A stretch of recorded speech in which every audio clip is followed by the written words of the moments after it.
नमस्कार. बघा, जर तुम्हाला राष्ट्रपतीचे आर्टिकल्स लक्षात राहत नसतील तर आता टेन्शन घ्यायचं काम नाही. आपण भरणार ट्रिक्स संपूर्ण राष्ट्रपती आर्टिकल्स कसे लक्षात ठेवायचे याची संपूर्ण ट्रिक्स आपण पाहणार आहोत. तसेच जर तुम्हाला संपूर्ण पॉलिटी आर्टिकलची जर पीडीएफ हवी असेल तर या नंबरवर तुम्ही संपर्क करू शकता. तसेच आपली MP सेवा ट्रिक्स हे टेलिग्राम चॅनल आहे, ते जॉईन करा. त्यावर तुम्हाला इतर सब्जेक्टच्या पण ट्रिक्स पाहायला मिळतील. तर चला व्हिडिओला सुरू करू. तर बघा, प्रश्न आला होता कंबाईन ग्रुप सी 2024 तर खालील कोणत्या कलममध्ये राष्ट्रपतीची पात्रता दिलेली आहे असं विचारलं होतं. खालील कोणत्या कलममध्ये राष्ट्रपतीची पात्रता दिलेली आहे? तर याचं योग्य आन्सर आहे कलम 58 मध्ये राष्ट्रपतीची पात्रता दिलेली आहे. तर आता आपण याला आपली जी PDF आहे संपूर्ण आर्टिकल्सची, त्यामध्ये याची ट्रिक्स आपण काय केलेली, तर याची ट्रिक्स अशी आहे की रामदास आठवलेंमध्ये राष्ट्रपती होण्याची पात्रता आहे. पुण्यामध्ये रामदास आठवलेंमध्ये राष्ट्रपती होण्याची पात्रता आहे. बिकॉज 58 आठवले या दोन शब्दाचा काय होतो, इथे यमक जुळतो. बघा, राष्ट्रपतीच्या पात्रता काय काय आहेत, तर एक ते तर इंडियन असावे, ही एक आहे. मग रामदास आठवले इंडियन पण आहेत. त्यानंतर दुसरी आहे त्यांचे वय 35+ असावे, रामदास आठवलेंचं वय 35+ पण आहे. आणि तिसरी आहे ते लोकसभेवर निवडून येण्यास पात्र असावे, तर रामदास आठवले लोकसभेवर निवडून येण्यास पण पात्र आहेत. तर रामदास आठवले तुम्ही हे लक्षात ठेवू शकता. त्यानंतर कलम 52 बघा, कलम 52 काय आहे, तर कलम 52 मध्ये भारतासाठी एक राष्ट्रपती असेल अशी तरतूद केलेली आहे. कलम 52 मध्ये भारतासाठी एक राष्ट्रपती असेल अशी तरतूद केलेली आहे. ओके, तर याला आपण ट्रिक्सनुसार कसं लक्षात ठेवलेलं पहा, तर ट्रिक्स अशी आहे की 52 नुसार भारतासाठी एक ब्राह्मण राष्ट्रपती असेल असं आपण म्हणू. 52 नुसार भारतासाठी एक ब्राह्मण समाजाचा व्यक्ती राष्ट्रपती असेल असं आपण म्हणू. त्याचं कारण असं आहे की 52 ब्राह्मण या दोन शब्दाचा काय होतो, इथे यमक जुळतो. म्हणून 52 नुसार भारतासाठी एक ब्राह्मण समाजाचा व्यक्ती राष्ट्रपती असेल असं आपण म्हणू. ओके, आणि 53 मध्ये त्यांचे भारताचे जे काही कार्य आहे ते राष्ट्रपतीच्या नावाने चालेल अशी तरतूद केलेली आहे.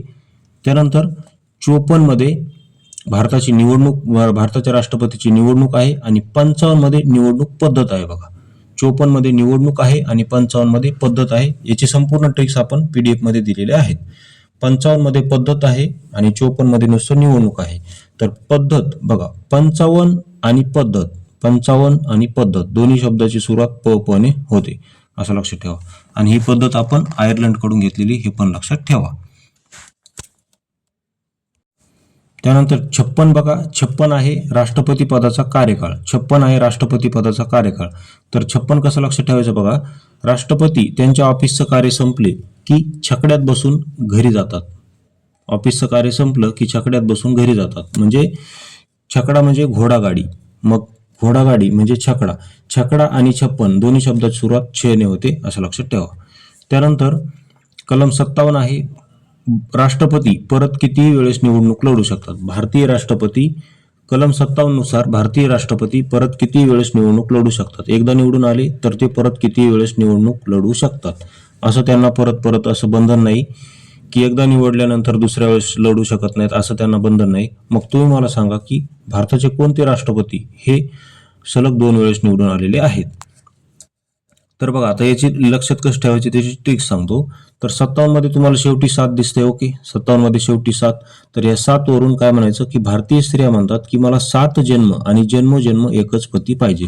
बघा, भारतीय स्त्रिया ज्या वेळेस वडाला 7 फेरे मारतात, वडाला 7 फेऱ्या मारून ते 7 वेळेस ते दोरा गुंडाळतात वडाला, त्यावेळेस त्या म्हणतात की वट पौर्णिमेच्या वेळेस की मला 7 जन्म आणि जन्मोजन्म हाच पती पाहिजे असं त्या म्हणतात.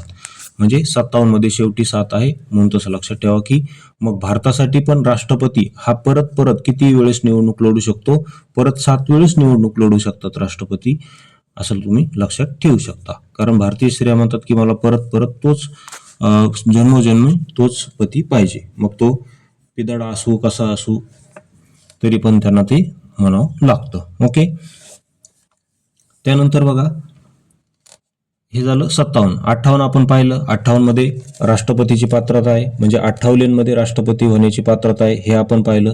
त्यानंतर 59 आहे बघा, शर्ती, राष्ट्रपती पदाच्या शर्ती. आणि 60 आहे शपथ. तर आधी 60 लक्षात ठेवा, मग 59 सांगतो. बघा, 60 कसं लक्षात ठेवायचं, राष्ट्रपती पदाची ओथ म्हणू आपण. ऑथ म्हणजे शपथ. ओके, ऑथ म्हणजे शपथ, कारण 60 मध्ये शेवटी 0 आहे आणि ऑथची सुरुवात ओ ने होते. मग ह्या 0 वरून असं हा 0 घ्या आणि राष्ट्रपतीची शपथ असं तुम्ही लक्षात ठेवा. त्यानंतर राष्ट्रपतींना शपथ घेण्यापूर्वी राष्ट्रपती पदाचे जे काही पात्रता आहेत त्या संपूर्ण अटी मान्य कराव्या लागतात. राष्ट्रपती पदाचे जे कार्य कर्तव्य, राष्ट्रपती पदाचे जे कर्तव्य आहेत ते संपूर्ण मान्य करावे लागतात. म्हणजे राष्ट्रपती पदाचे जे कर्तव्य त्या सगळ्या अटी, म्हणजे त्या पदाच्या संपूर्ण राष्ट्रपती पदाच्या ज्या काही अटी आहेत त्या पहिले मान्य कराव्या लागतात. त्या मान्य केल्या तरच त्यांना शपथ मिळते. म्हणून शपथ किती आहे? 60. आणि त्यांच्या ज्या पदाच्या अटी आहेत त्या अगोदर मान्य कराव्या लागतात. म्हणून अटी अगोदर आहेत, म्हणजे 60च्या अगोदर काय आहे मग? 59. कारण अगोदर अटी मान्य कराव्या लागतात. जर अटी मान्य केला तरच सरन्यायाधीश त्यांना शपथ देतील. बघा, राष्ट्रपतींना शपथ कोण देतात? तर भारताचे सरन्यायाधीश हे राष्ट्रपतींना शपथ देतात. आणि कधी देतील? जर त्यांनी त्या पदाच्या अटी मान्य केल्या तरच शपथ. सरन्यायाधीश काय म्हणतात? सरन्यायाधीश राष्ट्रपतींना म्हणतात, तुम्ही ह्या ज्या पदाच्या अटी आहेत त्या मान्य करा अगोदर, तरच मी तुम्हाला शपथ देईल, असं ते म्हणतात. तर अशा प्रकारे आपण संपूर्ण राष्ट्रपतीचे कलम 52 पासून कलम 60 पर्यंत कसे लक्षात ठेवायचे काय संपूर्ण ट्रिक्स आपण पाहिलेले आहेत. अशाच ट्रिक्स जर तुम्हाला संपूर्ण पेड PDF हवे असेल तर 84 21 90 83 84 या नंबरवर तुम्ही संपर्क करू शकता. आपल्याकडे संपूर्ण पॉलिटी आर्टिकल्स ट्रिक्स, पंचायत राज ट्रिक्स, तसेच आपल्याकडे संपूर्ण सायन्सच्या ट्रिक्स आहेत, ज्यामध्ये प्राणीशास्त्र, वनस्पतीशास्त्र, मानवी रोग, वनस्पती रोग, फिजिक्स, केमिस्ट्री संपूर्ण कव्हर केलेले आहेत. तसेच आपल्याकडे करंट अफेअर्सचे पण ट्रिक्स पेड PDF बनवलेले आहेत. हे संपूर्ण ट्रिक्स पाहिजे असतील तर 84 21 90 83 84 या नंबरवर संपर्क करा. अत्यंत रिजनेबल दरामध्ये तुम्हाला ते मिळून जातील. तसेच MPSC बाबा ट्रिक्स हे आपलं टेलिग्राम चॅनल आहे, ते पण जॉईन केलं नसेल तर जॉईन करा. तसेच व्हिडिओ आवडला असेल तर चॅनलला सबस्क्राईब करायला विसरू नका. तसेच तुमच्या मित्रांना शेअर करायला विसरू नका. व्हिडिओ पाहिल्याबद्दल धन्यवाद.